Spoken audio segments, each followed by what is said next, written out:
RSS registered क्यों नहीं है किसी सोसाइटी एक्ट या ट्रस्ट के तहत, जबकि इसकी स्थापना को 100 साल हो चुके हैं, 80,000 शाखाएं हैं और करोड़ों स्वयंसेवक।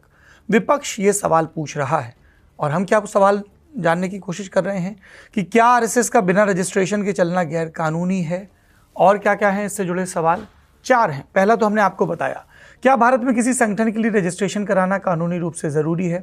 बिना रजिस्ट्रेशन के आरएसएस इतने सालों से बैंक अकाउंट, ज़मीन और चंदा कैसे मैनेज करता है? टैक्स अथॉरिटीज़ और कोर्ट ने आरएसएस के स्टेटस पर अब तक क्या कहा?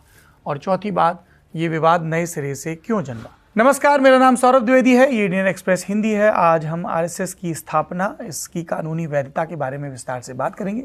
ये पूरी बातचीत दीप्तिमान तिवारी के इंडियन एक्सप्रेस अखबार में आए एक्सप्लेन्ड आर्टिकल की जानकारी पर आधारित है। पहले सवाल पर आते हैं, क्या भारत में हर संगठन को रजिस्टर कराना ही पड़ता है? जवाब है नहीं। भारत में कोई ऐसा जनरल कानून नहीं जो नागरिकों के हर एसोसिएशन या ग्रुप को रजिस्टर कराने के लिए मजबूर करे। हमारे पास society registration act, trust act और कंपनी लॉ जैसे कानून हैं, पर यह विकल्प है, मजबूरी नहीं। अगर किसी संगठन को सरकार से खास फायदा या अधिकार नहीं चाहिए तो वो बिना रजिस्ट्रेशन के भी बॉडी ऑफ इंडिविजुअल्स यानी नागरिकों के समूह के रूप में काम कर सकता है। आरएसएस के मुखिया, जिसे आरएसएस की भाषा में सरसंघ चालक कहते हैं, मोहन भागवत ने भी यही कहा कि संघ ब्रिटिश काल से खुला काम कर रहा। जैसे हिंदू धर्म रजिस्टर्ड नहीं है, वैसे ही कई संस्थाएं भी रजिस्टर्ड नहीं है। साल 1925 में डॉक्टर केशवराव बलराम हेडगेवार ने आरएसएस को एक पारंपरिक संस्था नहीं बल्कि सामाजिक आंदोलन के रूप में शुरू किया। ये कागजी प्रक्रिया से ज़्यादा महत्व भागीदारी का देता है। इसलिए ना तो संघ का कोई सदस्यता फॉर्म है, ना फीस, ना मेंबरशिप कार्ड। कोई भी व्यक्ति संघ की शाखा में जाकर स्वयंसेवक बन सकता है, ये तर्क है। आरएसएस से जुड़े इतिहासकार रतन शारदा भी कहते हैं कि संघ एक विकेंद्रीकृत संगठन है।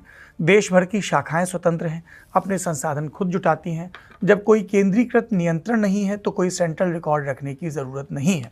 हालांकि ये बात दर्शकों को स्पष्ट रहे कि आरएसएस का एक सांगठनिक ढांचा है और हर शाखा का एक पदाधिकारी होता है जो अपने से ऊपर की सांगठनिक इकाई में लोगों को रिपोर्ट करता है और इसी तरह से ये क्रम ऊपर तक चलता रहता है। तो ऐसा नहीं कि सांगठनिक ढांचा नहीं है।